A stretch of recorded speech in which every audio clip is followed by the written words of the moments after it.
قرآن مجید کے حوالے سے آج گفتگو میں نے آپ کے گوش گزار کرنی ہے۔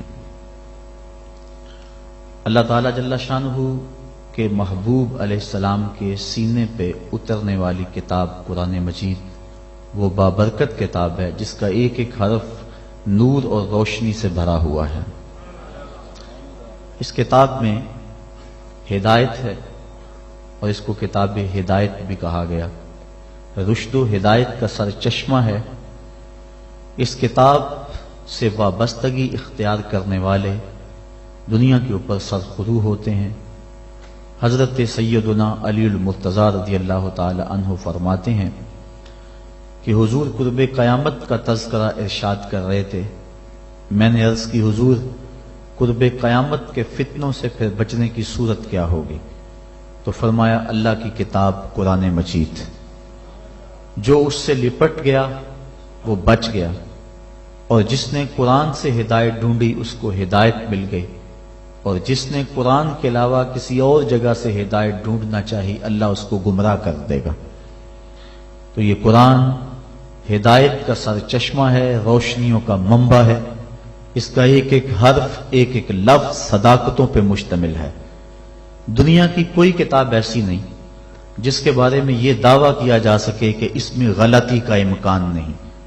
بڑے سے بڑا مصنف بھی کتاب لکھتا ہے تو اس کی ابتدائیے میں یا اس کے آخر میں یہ بات ضرور لکھتا ہے کہ میری کتاب میں کسی طرح کی کوئی غلطی پائیں تو مجھے مطلع کر دیں تاکہ آئندہ اس کی اصلاح کی جا سکے۔ لیکن قرآن وہ ہے کہ کھولو تو پہلی بات یہ ملے گی، ذالک الکتاب لا ریب فیہ، کوئی غلطی ہے تو بتاؤ، اس میں غلطی نام کی گنجائش تک نہیں۔ یہ صرف دعویٰ قرآن کا ہے، اور قرآن کے علاوہ کسی کتاب کے بارے میں آپ کو یہ دعویٰ نہیں ملے گا۔ حضرت امام شافعی رحمۃ اللہ تعالی علیہ نے ایک کتاب لکھی اور ایک شاگرد کو کہا کہ اس کو میرے سامنے پڑھو۔ جب اس نے پڑھا تو آپ اس کی کئی غلطیوں پر متنبہ ہوئے کہ اس لفظ کی بجائے یہ لفظ ہوتا تو کیا خوب تھا، اس حرف کی بجائے یہ حرف ہوتا تو کیا اچھا تھا۔ تغیر و تبدل کرتے رہے۔ اگلے دن فرمایا پھر پڑھو، اس نے پھر پڑھا، پھر نئی غلطیوں پر متنبہ ہوئے۔ اس طرح 70 مرتبہ وہ کتاب آپ کے سامنے پڑھی گئی، 70 مرتبہ اس کی غلطیوں پر مطلع ہوئے۔ پھر اس کے بعد فرمایا داہو، چھوڑ دو، شافی کی کتاب اس قابل نہیں ہے کہ اس میں غلطی کی گنجائش نہ رہے۔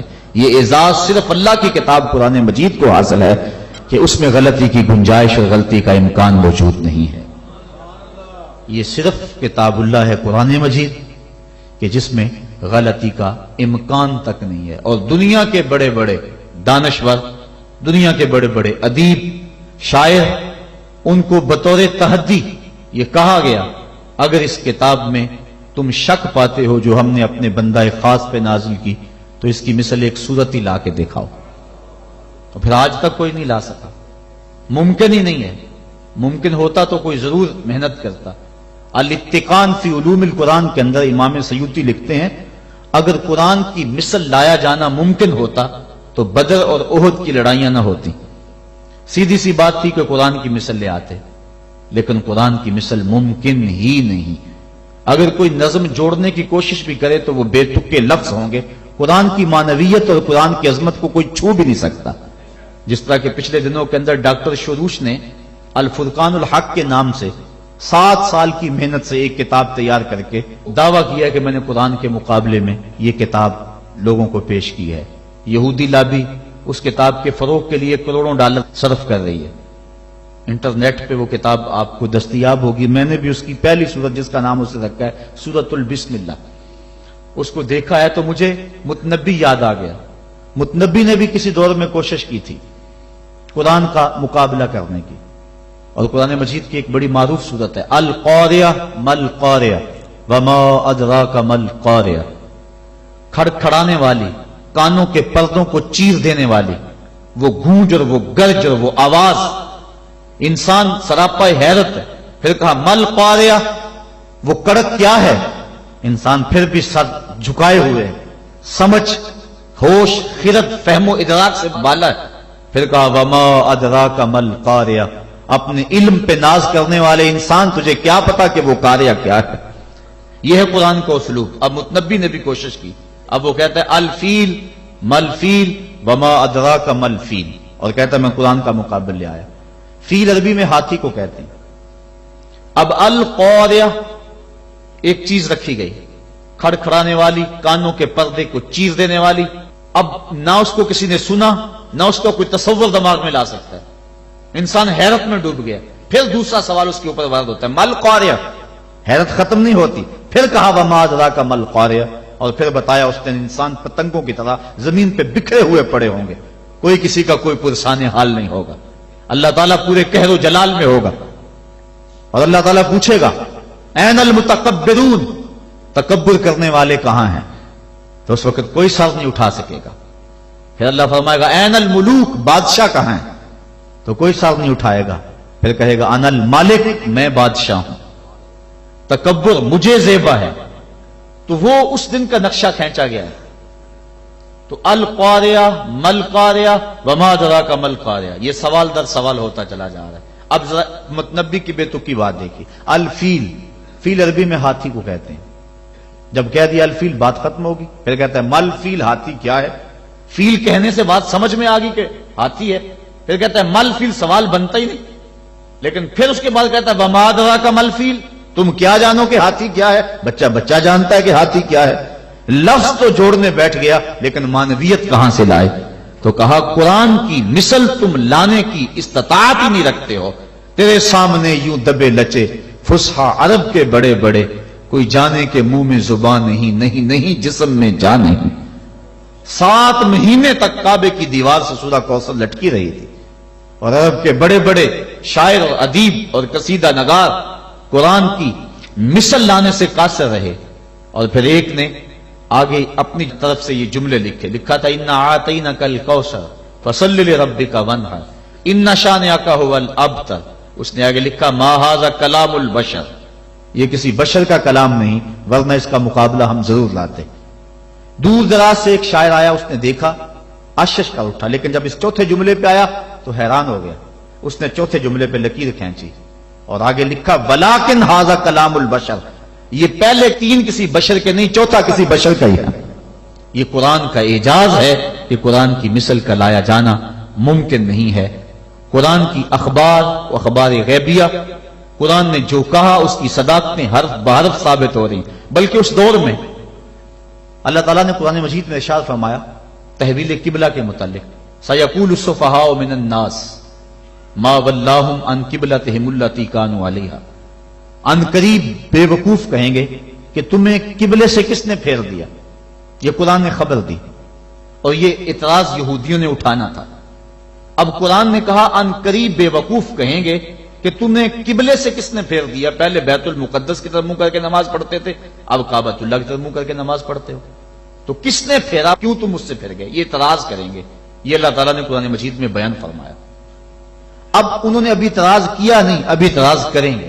قرآن نے پہلے بیان کر دیا، اور یہودی اسلام کی مخالفت میں ایڑی چوٹی کا زور لگاتے تھے اور کوشش کرتے تھے کوئی موقع خالی نہ جائے۔ اب یہ ان کے لیے موقع تھا۔ قرآن نے کہا تھا ان قریب کہیں گے بے وقوف کہ تمہیں قبلے سے کس نے پھیرا، تو یہ کس نے کہنا تھا؟ یہودیوں نے کہنا تھا، یہودی کہتے ہی نہ، ان کے دل میں اعتراض آتا بھی تو زبان پہ نہ لاتے، اور پھر کہتے لوگ، قرآن نے تو کہا تھا کہ لوگ کہیں گے، ہم نہیں کہہ رہے، لہذا قرآن کی بات غلط ہو گئی۔ ایسا ہو سکتا تھا، اور پھر یہ نہیں کہ اس کا جواب یہ دے دیا جاتا تم نہیں کہو گے تو کل آنے والی صدیوں میں لوگ کہیں گے۔ لفظ ہیں سیقول السفہاء، سین اور صوفہ یہ مستقبل قریب کے لیے آتے ہیں، یہ نہیں ہے کہ دور جا کے کہیں گے، ان قریب کہیں گے۔ سیقولو، ان قریب کہیں گے، تو وہ اگر نہ کہتے رک جاتے اور پھر کہتے یہ دیکھو قرآن نے کہا کہ ان قریب کہیں گے، اب کون کہہ رہا ہے؟ کہنا تو انہوں نے نہیں تھا، تو اپنی زبان کو روک لیتے، لیکن روک نہیں سکے۔ یہ قرآن کی صداقت ہے، جو انہوں نے کہنا تھا قرآن نے پہلے ہی بیان کر دیا۔ اور ایک آج بھی بات ہے، اللہ تعالیٰ نے یہودیوں کے بارے میں قرآن میں بیان فرمایا کہ یہ بڑی باتیں کرتے ہیں، لیکن قرآن کہتا ہے کہ یہ موت کی آرزو نہیں کر سکتے۔ وَلَن يَتَمَنَّوْهُ أَبَدًا، آج ہی نہیں، کل ہی نہیں، کبھی بھی قیامت تک یہ موت کی آرزو نہیں کر سکتے۔ آج اسلام کو جھٹلانے کے لیے کتنی کوششیں ہو رہی ہیں، اور اسلام کی تکذیب کرنے کے لیے اور مسلمانوں کو مٹانے کے لیے کیا کچھ ہو رہا ہے۔ قرآن مجید کی آیت ان کو بھی نظر آتی ہے تو وہ تمنا کر لیں کسی فورم پہ آ کے کہ قرآن تو کہتا ہے یہودی موت کی آرزو نہیں کر سکتے، ہمیں موت کی تمنا ہے، ہم مرنا چاہتے ہیں، ہمارے دل میں امنگ ہے مرنے کی، وہ کسی فورم پہ آ کے یہ بات کہیں اور کہیں کہ دیکھو قرآن نے تو کہا تھا کہ تم کبھی آرزو نہیں کر سکتے، ہم تو آرزو کر رہے ہیں، لیکن نہ انہیں کل اس بات کی توفیق ہوئی تھی جو قرآن نے سیقول السفہاء کے اندر کہا، اور نہ قیامت کے اندر اس بات کی توفیق ہو سکتی ہے۔ یہ قرآن کی صداقت ہے، قرآن کی صداقتوں کا منہ بولتا ہوا ثبوت ہے کہ قیامت تک قرآن کی صداقتوں کا سورج چمکتا رہے گا، اور اس سورج کو کوئی بھی گدلا نہیں سکتا، دھندلا نہیں سکتا، اس کی روشنی کو کوئی مات نہیں کر سکتا۔ یہ اللہ کی وہ سچی کتاب ہے، اللہ کی وہ پاکیزہ اور مطہر کتاب ہے جو حجت بھی ہے اور ضابطہ اخلاق بھی ہے اور ضابطہ حیات بھی ہے۔ دنیا کے اوپر جتنی بھی کتابیں نازل ہوئی ہیں وہ ضابطے تو ہیں لیکن حجت نہیں ہے، لیکن ہمارے نبی ہمارے آقا و مولا صلی اللہ علیہ وسلم کے اوپر جو کتاب نازل ہوئی ہے یہ حجت بھی ہے، دلیل بھی ہے۔ حضور کا سب سے بڑا معجزہ جو حضور کو عطا کیا گیا وہ قرآن مجید ہے۔ ایک ضابطہ ذہن میں رکھ لیں پھر بات آگے چلے۔ ہر نبی کو جو معجزہ عطا کیا جاتا رہا ہے، عادت باری تعالیٰ اس طرح رہی ہے کہ اس دور کے مطابق عطا کیا جاتا رہا ہے۔ مثال کے طور پہ حضرت داؤد علیہ السلام کے دور میں لوہے کی صنعت عروج پہ تھی، لوگ لوہے کا کام کرتے تھے، زرہیں بناتے تھے، لوہے کو گرم کر کے نرم کر کے ڈال کے کوئی شکل دیتے۔ تو اس دور میں اللہ کے نبی کو جو معجزہ دیا گیا اسی قبیل کا دیا گیا کہ وہ لوہے کو ہاتھ میں لیتے موم کی طرح نرم ہو جاتا، لوگوں کو تو گرم کر کے نرم کرنا پڑتا، اللہ کا نبی یوں ہی اس کو نرم فرما لیتا۔ تو یہ چیز بطور معجزہ عطا کر دی گئی۔ حضرت یوسف علیہ السلام کے دور میں حسن کا چراغ گلی گلی جل رہا تھا، اللہ نے اپنے نبی کو معجزہ حسن عطا فرمایا۔ حضرت موسیٰ علیہ السلام کا دور دیکھیے، جادوگری کا فن عروج پہ تھا، نقطہ کمال پہ تھا، گھر گھر جادوگر پائے جاتے تھے۔ اللہ کے نبی کو جو معجزہ دیا گیا وہ کرشماتی عصا تھا، جو کبھی چھوٹا ہو جاتا ہے، کبھی بڑا ہو جاتا ہے، کبھی پتے جھاڑتے ہیں، کبھی بکریاں ہانکتے ہیں، کبھی ضرورت ہوتی ہے تو اس پہ ٹیک لگا کے کھڑے ہو جاتے ہیں، اور جب احتیاج ہوتی ہے تو وہی سانپ بن جاتا ہے، اژدہا بن جاتا ہے، اور منوں ٹنوں کے حساب سے پھینکی ہوئی رسیوں کو نگل لیتا ہے۔ جب سمٹتا ہے تو عصا کا عصا نہ قد بڑھتا ہے، نہ وزن بڑھتا ہے، نہ حجم بڑھتا ہے۔ تو چونکہ جادوگری کا دور تھا، جو معجزہ دیا گیا وہ جادوگروں کے فخر کو توڑتا دکھائی دے رہا ہے۔ حضرت صالح علیہ السلام کے دور میں لوگ پتھر سے چیزیں بنانے کے عادی تھے، لیکن اللہ نے جو نبی کو معجزہ دیا وہ پتھر سے زندہ اونٹنی نکال کے دکھا دے۔ حضرت عیسیٰ علیہ السلام کا دور دیکھ لیجئے، یہ طب کے عروج کا دور ہے، طب یونانی نے درجہ کمال حاصل کر لیا، ہر مرض کی تدبیر، تشخیص، علاج، معالجہ دریافت کر لیا گیا تھا، لیکن 3 امراض کا ان کے پاس علاج نہیں تھا۔ مادرزاد اندھے کی آنکھوں میں روشنی نہیں بھر سکتے تھے، کوڑی کے جسم کو شفا نہیں دے سکتے تھے، تیسرا ان کے پاس موت کا علاج نہیں تھا۔ اللہ نے اپنے نبی حضرت عیسیٰ علیہ السلام کے ہاتھوں میں یہ تینوں علاج رکھ دیے۔ وہ مادرزاد اندھے کی آنکھوں پہ ہاتھ رکھتے ہیں، اس میں روشنی آ جاتی ہے، کوڑی کے جسم کو ہاتھ پھیرتے ہیں، اس کو شفا مل جاتی ہے، اور مردے کو ٹھوکر مارتے ہیں، وہ اٹھ کے باتیں کرنے لگ جاتا ہے۔ ہر نبی کو جو معجزہ دیا گیا اس دور کے مطابق دیا گیا، اور جب میرے اور آپ کے آقا و مولا آئے، یہ زبان و بیان کا دور تھا، گھر گھر شاعر اور ادیب تھے، لوگوں کو اپنی زبان پہ بیان پہ ناز تھا۔ جو سب سے بڑا معجزہ جو حضور کو دیا گیا وہ معجزہ قرآن دیا گیا، اور پھر اس کی حفاظت اللہ نے اپنے ذمہ کرم پہ لی۔ باقی کتابیں بھی تو اللہ کی تھی، لیکن ان کی حفاظت اللہ نے اپنے ذمہ کرم پہ نہیں لی، اس لیے کہ ان کتابوں کے بعد نئی کتاب نے آنا تھا۔ اگر ان میں تحریف راپ آ جاتی ہے، ان میں کمی بیشی ہو جاتی ہے، تو نئی کتاب آ کے اس خلا کو پورا کر دے گی۔ اس لیے حضور علیہ الصلوۃ والسلام کے سینے پہ اترنے والی کتاب قرآن مجید کی حفاظت اس نے اپنے ذمہ کرم پہ لی، اس کے بعد کوئی کتاب نہیں آئے گی، لہذا اس کے احکام غیر متبدل ہوں گے۔ کتاب زندہ قرآن حکیم، حکمت او لا یزال است و قدیم، اس کی حفاظت اپنے ذمے لے لی۔ قیامت تک آنے والی نسلوں کے دکھوں کا مداوع اس ایک کتاب قرآن مجید کے اندر رکھ دیا، اور اس کتاب سے وابستہ ہونے والا، اس سے روشنی اور نور لینے والا محروم نہیں رہ سکتا ہے۔ یہ قرآن اللہ کا پیغام ہے جو امت کے نام مصطفیٰ کی وساطت سے دیا گیا ہے۔ اللہ تعالیٰ گفتگو فرماتا ہے لوگوں سے کلام مجید کے پردے میں، بلکہ حضور نے ارشاد فرمایا تم میں سے اگر کسی کا اللہ سے باتیں کرنے کو جی چاہے تو وہ قرآن کھول کے بیٹھ جائے۔ قرآن اللہ سے ہم کلام ہونا ہے، اللہ سے سرگوشیاں کرنا ہے، اللہ سے باتیں کرنا ہے، کاش ہم قرآن مجید کے مفہوم کو اور قرآن مجید کے معانی و مطالب کو سمجھ کے اس کو پڑھنے کی کوشش کریں۔ آج اس امت کا المیہ یہی ہے کہ اس نے قرآن مجید کو چھوڑ دیا ہوا ہے۔ ہم نے بطور رسم قرآن مجید کو اپنایا ہے، رسم کے طور پہ پڑھتے ہیں، لیکن اس کو جس مقصد کے لیے نازل کیا گیا تھا وہ مقصد ہمیں حاصل نہیں ہے۔ میں آپ سے ایک سادہ سا سوال کرنا چاہوں گا۔ آپ کا بچہ انگلش میڈیم سکول میں پڑھتا ہو، آپ 2 4 5 10 ماہ کے بعد اس کا اختبار کریں، امتحان لیں اس کا، وہ انگلش فر بولتا ہو، لہجہ بھی ٹھیک ہو، سپیلنگ بھی اسے آتے ہو، لیکن آپ دیکھیں کہ اس کو معنی و مطالب سے آگے ہی نہیں ہے، تو آپ پوچھیں کہ بیٹا اس کا ترجمہ کیا، تو وہ کہے کہ ٹرانسلیشن تو کرائی نہیں جاتی وہاں، تو آپ ایسے سکول میں اپنے بچے کو پڑھانا گوارا کریں گے جہاں لفظ سکھائے جاتے ہو، مفہوم نہ بتایا جاتا ہو، جہاں الفاظ تو پڑھائے جاتے ہو، ریڈنگ تو کروائی جاتی ہو، لیکن ٹرانسلیشن نہ کروائی جاتی ہو؟ آپ کہیں گے خاک پڑا، لفظ فر بولتا ہے، معنی و مطالب نہیں جانتا۔ لیکن افسوس، ہم قرآن مجید کی تلاوت پہ ہی مطمئن ہو جاتے ہیں، اس کی ریڈنگ کو ہی کافی سمجھ لیتے ہیں، اور اس کے مفہوم کیا ہیں، مطالب کیا ہیں، مالک کا پیغام ہمارے نام کیا ہے، ہم اس کو سمجھنے کی زحمت گوارا نہیں کرتے۔ اور بسا اوقات ہوتا ہے کہ قاری قرآن تلاوت کر رہا ہے اور سننے والے جھوم رہے ہیں، سبحان اللہ پکار رہے ہیں، اور وہ ان آیات پر مشتمل تلاوت کر رہا ہے جن میں عذابوں کا تذکرہ موجود ہے۔ استغفر اللہ کہنے کا موقع تھا، لیکن ہمیں پتہ ہی نہیں ہے کہ کہا کیا جا رہا۔ ہمارے نام جو اللہ کا پیغام ہے، ہم نے اس کو سمجھنے کی کوشش نہیں کی۔ اور یہ بات ذہن میں رکھیں، جتنا یقین، جتنا اذعان اور جتنی پختگی قرآن کے دامن میں آپ کو کہیں سے نہیں مل سکتی۔ قرآن کا ایک ایک لفظ صداقت پہ مشتمل ہے۔ ہم اپنے بزرگوں کے جب حالات پڑھتے ہیں، انہوں نے قرآن کے حوالے سے جس انداز کے ساتھ محبتوں کا اظہار کیا ہے، انسان ششدر رہ جاتا ہے۔ حضرت جنید بغدادی اپنے مرید کو ایک صندوق دیا، کہا بیٹا جاؤ اس کو دریائے دجلہ کی موجوں کے سپرد کراؤ، اور سنو اس کو کھول کر کے نہیں دیکھنا کہ اس کے اندر کیا ہے۔ کامل مرید وہی ہوتا ہے جو اپنے شیخ کے راز کی حفاظت کرے۔ حضرت جنید بغدادی رضی اللہ تعالیٰ عنہ کے اس مرید نے اس صندوق کو سر پہ اٹھایا اور دریائے دجلہ کے کنارے پہ پہنچا، اور جو ہی اس نے دریائے دجلہ میں وہ صندوق پھینکا تو کیا منظر دیکھا کہ پانی پھٹ گیا، اس نے راہیں کشادہ کر دی اور صندوق کو اپنی آغوش میں لے لیا۔ بڑا حیران ہوا، واپس پلٹا اور اپنے شیخ کی خدمت میں حاضر ہو کے عرض کی حضور اگر یہ منظر میری آنکھیں نہ دیکھتی تو میں کبھی سوال نہ کرتا، مجھے بتایا جائے اس صندوق میں کیا تھا جس کے لیے پانی نے بھی راہیں چھوڑ دی، اور اگر وہ چیز اتنی ہی مقدس اور بابرکت تھی تو پھر آپ نے اس کو پھینکوا کیوں دیا ہے؟ یہ مہمہ بن گیا میرے لیے، جب تک آپ بتائیں گے نہیں مجھے قرار نہیں آئے گا۔ فرمایا بیٹا ہاں تم نے اپنی آنکھوں سے منظر ہی ایسا دیکھا ہے، جب تک میں اس سے پردہ نہ اٹھاؤں تمہارا اضطراب دور نہیں ہوگا۔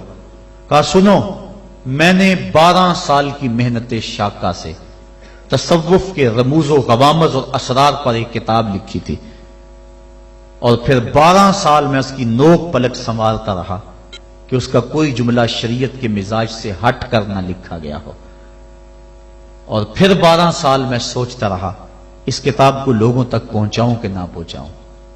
آج 36 سال بیت گئے ہیں، میں نے سوچا ہے قرآن کے ہوتے ہوئے لوگوں کو جنید کی کسی کتاب کی ضرورت نہیں ہے۔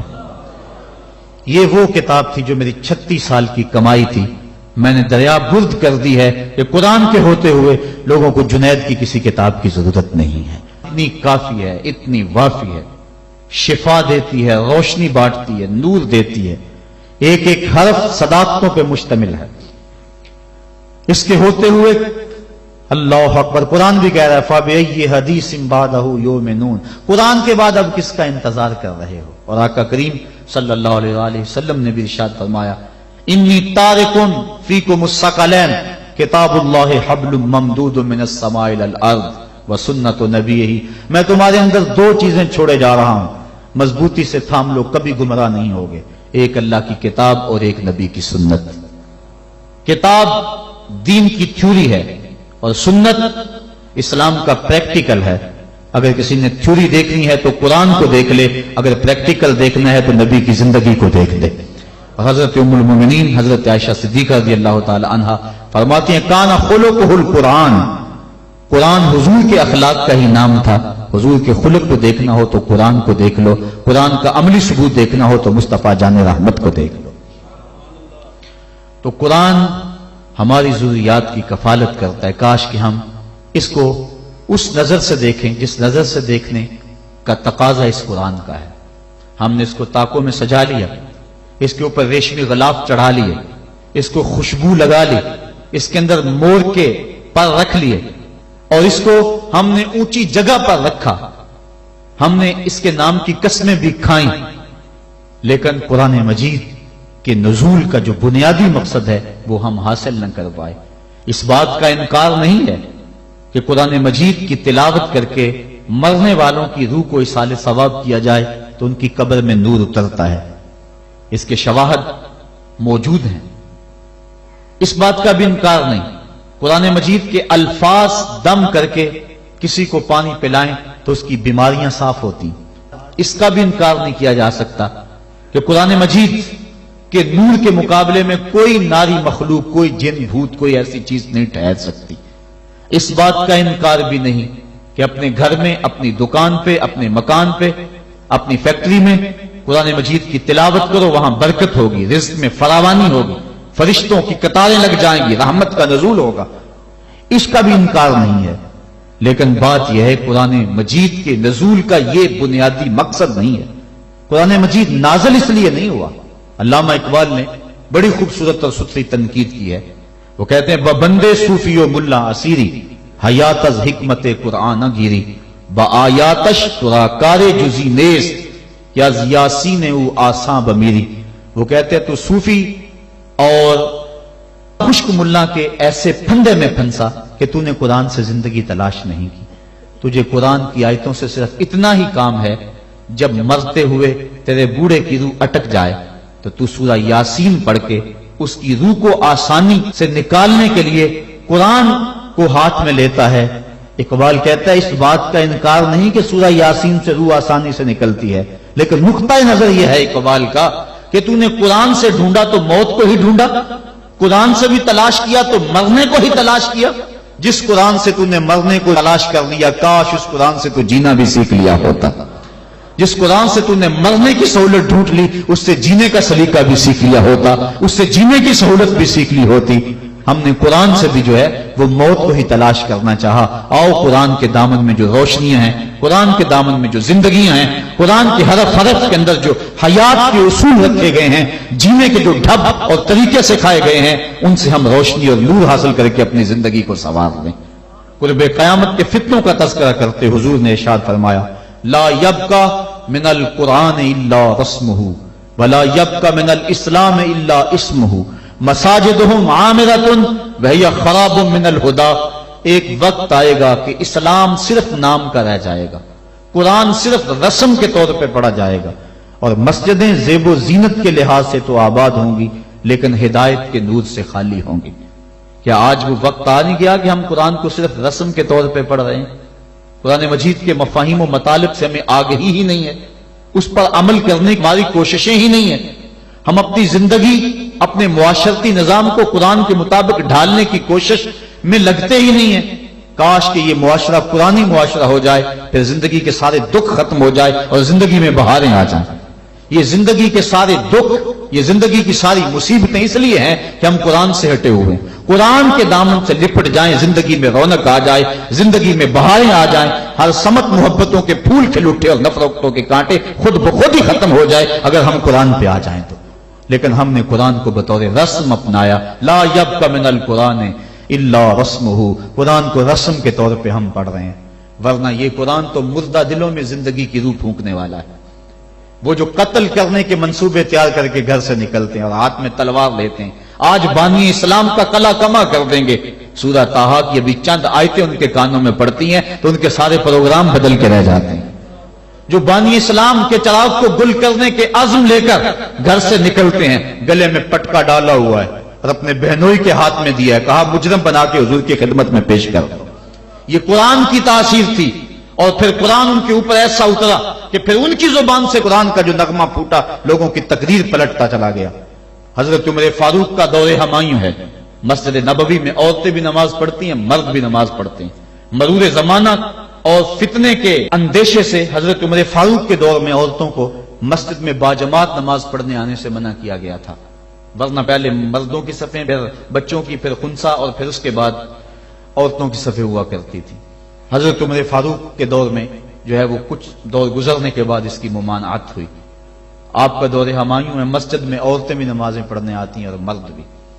ایک عورت اللہ نے اس کو شکل و صورت سے نواز رکھا ہے، وہ نماز پڑھنے آتی ہے، ایک نوجوان رستہ روک کے کھڑا ہو جاتا ہے، 2 4 5 مرتبہ اس نے اس کی مزاحمت کے انداز کو دیکھا، ایک دن رک کر پوچھا تجھے کیا مسئلہ ہے؟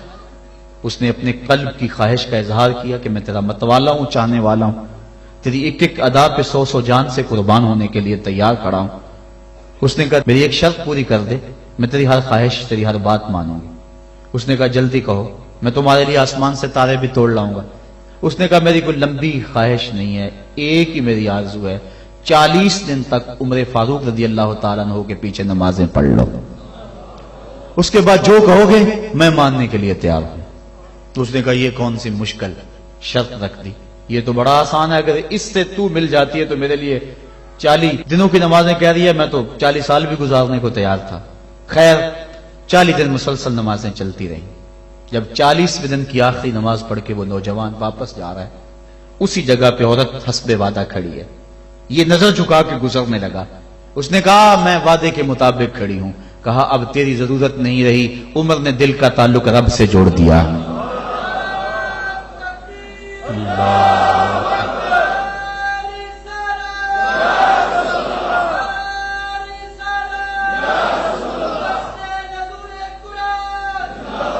اگر ہم 40 سال ہمارے پیچھے لوگ نمازیں پڑھتے رہیں اور ان میں تبدیلی نہ آئے تو پھر ہمیں سوچنا چاہیے نا، مجھے سوچنا چاہیے کہ 40 سال ہو گئے ایک بندہ میرے پیچھے نماز پڑھ رہا، اس میں تبدیلی نہیں آ رہی، 40 دن نماز پڑھی، قرآن دل سے نکلا اور زبان کے ذریعے سے دل میں پیوست ہو گیا، دل کی دنیا بدل گئی۔ کاش کہ وہ لوگ دوبارہ منصہ شہود پہ آ جائیں اور وہ لوگ دوبارہ مصلوں کی زینت بن جائیں، جن کے لبوں سے قرآن جب نکلتا ہے تو فرشتے بھی آفرین آفرین کرتے ہیں، اور قرآن دلوں پہ اثر کرتا ہے اور دلوں کے زنگ اترتے ہیں اور روحوں کو قرار ملتا ہے۔ آج امت کے لیے ابتلا اور آزمائش کے مرحلے طویل سے طویل تر ہوتے چلے جا رہے ہیں، اس کا ایک سبب یہ ہے کہ جو امت کے رہنما ہیں وہ درد کی دولت سے خالی ہیں۔ واعظ قوم کی وہ پختہ خیالی نہ رہی، برق طبعی نہ رہی، شعلہ میں کالی نہ رہی، رہ گئی رسم آذاں روح بلالی نہ رہی، فلسفہ رہ گیا تلقین غزالی نہ رہی، مسجد مرثیہ خواہیں کہ نمازی نہ رہے، یعنی صاحب اوصاف وہ حجازی نہ رہے۔ آج ہمارے اندر کچھ نہیں رہا، دم خم ہی نہیں رہا، ورنہ اس امت کا بکھرا ہوا شرازہ آج بھی متحد ہو سکتا تھا۔ آج پوری امت جس طرح دھکے کھا رہی ہے، کس کے سامنے نہیں ہے حالات۔ کبھی ہمارا کردار لوگوں کو زندگی کی راہیں دکھایا کرتا تھا، آج ہمیں دیکھ کے لوگ دین سے بدزن ہوتے چلے جا رہے ہیں۔ حضرت نبی رحمت صلی اللہ علیہ وآلہ وسلم کی سیرت پر مشتمل ایک کتاب لکھی گئی ہے عرب کا چاند، اور اس کا رائٹر ہے سوامی لکشمن پرشاد، انڈیا کا رہنے والا ہے۔ اس نے حضور کی سیرت پر 200-250 صفحات پر مشتمل کتاب لکھی، بچپن میں میری نظر سے بھی گزری، بڑے ذوق سے اس کو پڑھا تھا۔ سوامی لکشمن پرشاد سے انٹرویو کیا گیا کہ تو نے حضور کی سیرت پہ کتاب لکھی ہے، اتنا بڑا کام کیا، تو کلمہ پڑھ کے حضور کا غلام کیوں نہیں بن جاتا؟ جس انداز سے تو نے محبت کے موتی بکھیرے ہیں اور الفتوں کے پھول اس کتاب میں تو نے اگائے ہیں، تو کیوں نہیں کلمہ پڑھ کے حضور کا غلام بن جاتا؟ تو لالو کا جواب سنیے، ہماری آنکھیں کھول دینے کے لیے کافی ہے، اور اتنا زناٹے دار تماچا ہے، اگر ہم محسوس کریں تو صدیوں اس کی کسک نہ جائے، اگر نہ محسوس کرے تو وہ ایک گاڑی کے پیچھے لکھا تھا عقل نہ ہو تو موجیں موجاں، لیکن اگر سمجھنے کی بات ہو تو اتنی بڑی تنبیہ ہے کہ پاؤں کے نیچے سے زمین نکل جاتی ہے، اور ہمیں اپنے وجود سے شرم آتی ہے، ہمارے جسم کا ایک ایک رواں پسینے سے شرابور ہو جاتا ہے۔ سوامی لکشمن پرشاد نے جواب دیا، کہا جب میں حضور کی سیرت لکھنے بیٹھا، بڑی بڑی امہات کتب سیر کو پڑھا، اور اس کے نتیجے میں نے یہ کتاب تیار کی ہے۔ حضور کی سیرت کے روشن گوشے اور حضور کی زندگی کے درخشاں باب جب میں نے دیکھے تو یہ جذبہ میرے دل میں انگڑائیاں لینے لگا کہ میں دیر کیوں کرتا ہوں، حضور کا غلام کیوں نہیں بن جاتا۔ لیکن جب میں مسلمانوں کے کردار کو دیکھتا ہوں تو میں کہتا ہوں میں ہندو ہی ٹھیک ہوں۔ ہمارا کردار لوگوں کے ایمان کے راستے میں رکاوٹ بنا ہوا ہے۔ جب امریکہ کے خلاف نعرے لگ رہے تھے، ان نعرے لگانے والوں میں میں بھی شامل تھا، لیکن ایک بات میں نے کہی تھی، میں نے کہا آج ہم دنیا کی اس طاقت کے ساتھ ٹکر دینے کی بات تو کرتے ہیں، لیکن ہم نے کبھی اپنے کردار کو جھانک کر کے بھی دیکھا؟ جس بستی، جس شہر اور جس ملک کی حالت یہ ہے کہ واٹر کولر کے اوپر لگے ہوئے جو گلاس ہیں وہ بھی زنجیروں سے باندھے ہوئے ہوں، وہ قوم امریکہ جیسی قوم سے ٹکر نہیں کر سکتی ہے۔ مسجدوں کی لیٹرینوں کے گندے لوٹے بھی سنگلیوں سے باندھنے پڑے۔ جس قوم کا یہ کردار ہے، کیا وہ قوم پنپ سکتی ہے، جہان میں نشو و نما پا سکتی ہے؟ ہم تو اس قدر گراوٹ کا شکار ہیں، ہم اس قدر گرے ہوئے ہیں کہ ہماری لیٹرینوں کے گندے لوٹے وہ بھی باندھ کے رکھنے پڑتے ہیں، ورنہ ہم اتنے چور ہیں کہ وہ بھی اٹھا کے لے جائیں۔ تو جس قوم کا یہ حال ہو، وہ قوم کیا دنیا کی طاقتور قوموں کی آنکھوں میں آنکھیں ڈال کے بات کر سکتی ہے؟ آج ہمارا المیہ یہی ہے، ہمارے پاس سب کچھ ہے، لیکن ہمارے پاس وہ ایمان کی حرارت نہیں رہی، وہ دیانت نہیں رہی، وہ روشنی اور وہ نور نہیں رہا، وہ ہمارے پاس وہ اجالے نہیں رہے۔ قرآن نے ہمیں جو زندگی گزارنے کا ڈھب دیا ہے، ہمارے پاس وہ ڈھب نہیں رہا۔ ہماری زندہ لاشیں لوگوں کے ایمان کے رستے میں رکاوٹ بنی ہوئی ہیں، ورنہ ہم اپنے صدر اسلام میں دیکھتے ہیں اور بعد کی کہانیاں پڑھتے ہیں تو دنگ رہ جاتے ہیں۔ امام محمد کا جنازہ اٹھتا ہے تو ایک یہودی آگے بڑھ کے جنازے کی چارپائی کو کندھا دینے کی خواہش کرتے ہوئے آگے بڑھتا ہے، اور جو ہی کندھا امام محمد کے جنازے کی چارپائی پہ چھوتا ہے تو اس کے لبوں پہ کلمہ جاری ہو جاتا ہے۔ ہمارے بزرگوں کی لاشیں بھی دین دیا کرتی تھی، ان کی میتیں بھی لوگوں کو کلمہ دیا کرتی تھی، اور ہماری زندہ لاشیں لوگوں کو اسلام سے ہٹا رہی ہیں۔ میں نے اور آپ نے اپنے رویے کو دیکھنا ہے، اپنے عمل پہ غور کرنا ہے۔ علماء نے اپنے منصب کو دیکھنا ہے، جو صوفیاء اعظام ہیں، مشائخ ہیں، انہوں نے اپنے منصب کو دیکھنا ہے، اور جو عوام ہیں انہوں نے اپنے منصب کو دیکھنا ہے۔ تیرے صوفے ہیں فرنگی، تیرے کالی ہیں ایرانی، خون کے آنسو رلاتی ہے جوانوں کی تن آسانی، ہر کوئی مست مئے ذوق کے تن آسانی ہے۔ تم مسلمان ہو یہ انداز مسلمانی ہے، حیدری فقر ہے نئے دولت عثمانی ہے، تم کو اسلاف سے کیا نسبت روحانی ہے، وہ معزز تھے زمانے میں مسلمان ہو کر، تم خار ہوئے ہو تارک قرآن ہو کر۔ ہماری ذلت، ہماری پستی، ہماری زبوحالی کی وجہ یہ ہے کہ ہم نے قرآن سے ناطا توڑ لیا ہے۔ آئیے قرآن سے ٹوٹا ہوا ناطا دوبارہ جوڑیں اور صحیح معنوں میں مسلمان بن جائیں۔ جب صحیح معنوں میں مسلمان بن جائیں گے تو دنیا کی بڑی طاقتیں ہمارے سامنے خم ہو جائیں گی۔ ہم تو 313 ہو کے نہیں دبے تھے، اب تو دنیا کی ایک بہت بڑی قوت ہے اہل ایمان۔ تو آئیے ہم قرآن مجید سے اپنے رابطے کو مضبوط تر کریں اور قرآن مجید کی جو تعلیمات ہیں ان تعلیمات کو اپنے معاشرے میں نافذ کرنے کی کوشش کریں۔ دیکھیے ہمارا معاشرہ اس وقت جس بد امنی کا شکار ہے، اور جو مالی وسائل اس وقت ہمارے پاس موجود ہیں اور آسائشیں اللہ کی طرف سے اس وقت برس چکی ہیں ہمارے اوپر، اس کے باوجود ہر طرف بے یقینی، بے نوری اور عدم اطمینان۔ اس کی بنیادی وجہ چونکہ طمانیت دولت میں نہیں ہے، یہ بات ذہن میں رکھیں، طمانیت لمبی گاڑیوں میں نہیں ہے، سکون کی دولت خوبصورت عورت کے پہلو میں نہیں ہے۔ طمانیت تمہیں ملے گی تو اللہ کی یاد میں ملے گی، طمانیت ملے گی تو ذکر الہی میں ملے گی، طمانیت تمہیں ملے گی، سکون کی دولت ملے گی تو قرآن کے دامن سے ملے گی۔ آج اتنا کچھ ہونے کے باوجود بھی رسوائیاں ہمارا مقدر ہیں، ذلت ہمارا مقدر ہے، اور آج ہمارا وجود امت مسلمہ کے لیے ایک داغ کی حیثیت رکھتا ہے۔ یہ ایک ایسا دکھڑا ہے کہ میں کس انداز سے اس بات کو آپ کے سامنے رکھوں، یہ اندر کی کیفیت ہے۔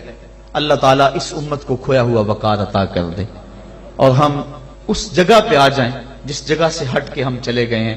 قرآن فہمی کا نور اگر ہمارے دل میں اترنے لگ جائے تو ہماری زندگی خود بخود سہل ہو جاتی ہے۔ میں کل دیکھ رہا تھا قرآن مجید نے زندگی گزارنے کے 2 ضابطے بیان کر دیے، وَتَوَاصَوْا بِالصَّبْرِ وَتَوَاصَوْا بِالْمَرْحَمَةِ، یعنی صبر اور مرحمت، یہ 2 چیزیں ہیں جو معاشرے کو سکون اور طمانینت دیتی ہیں۔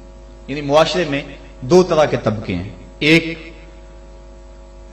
وہ طبقہ جو پریشانی، دکھ، اذیت، پسماندگی، بیماری، دکھ اور غم میں ہے، اور ایک وہ طبقہ جو خوشحالی، دولت مندی اور صحت، عافیت اور فراوانی میں ہے.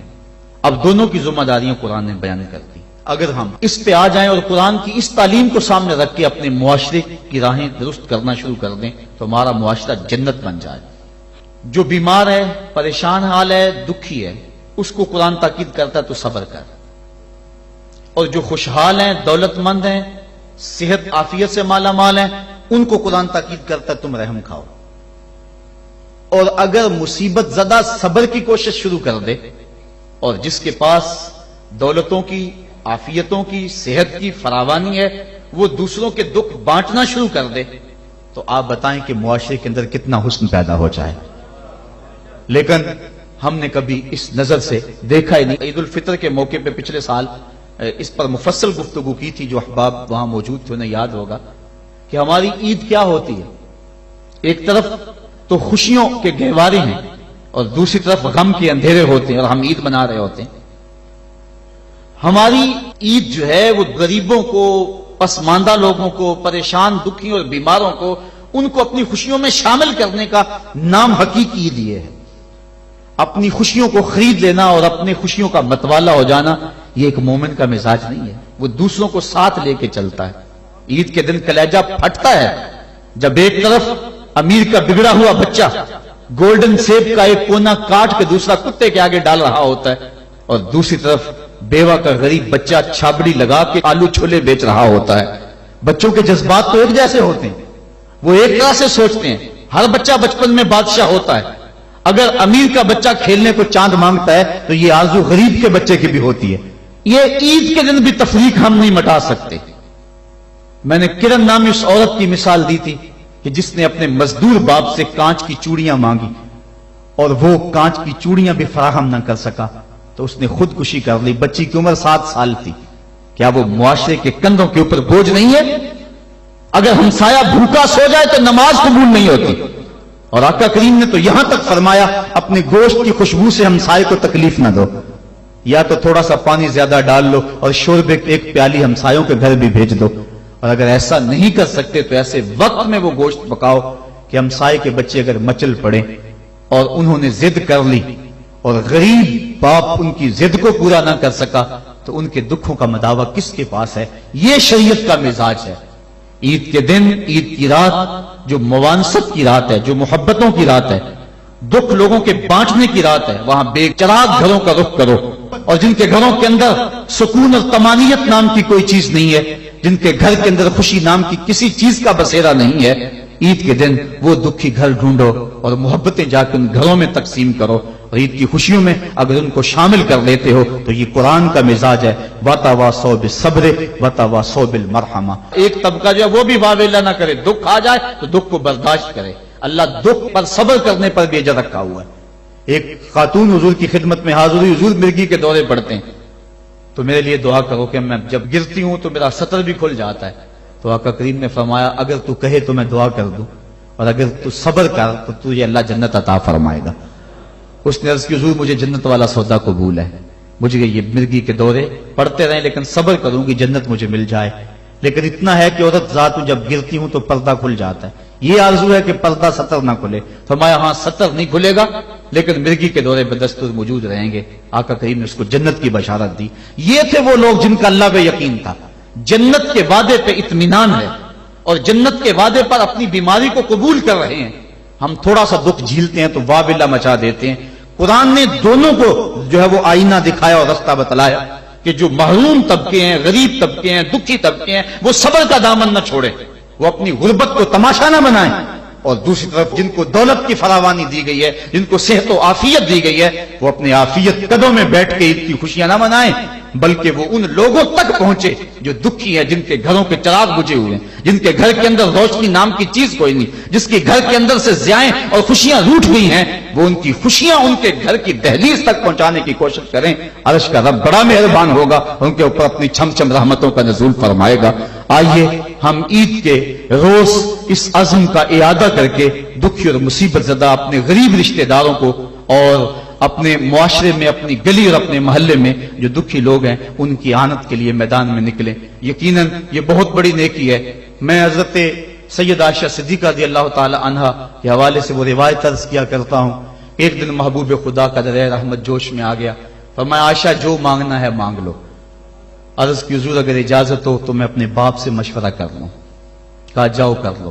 سیدنا صدیق اکبر کی خدمت میں حاضر ہوئی اور کہا حضور کا در رحمت جوش میں، اور آقا فرمایا عائشہ جو مانگنا ہے مانگ لو، مجھے بتایا جائے میں حضور سے کیا مانگوں، آپ انتخاب فرمائیں۔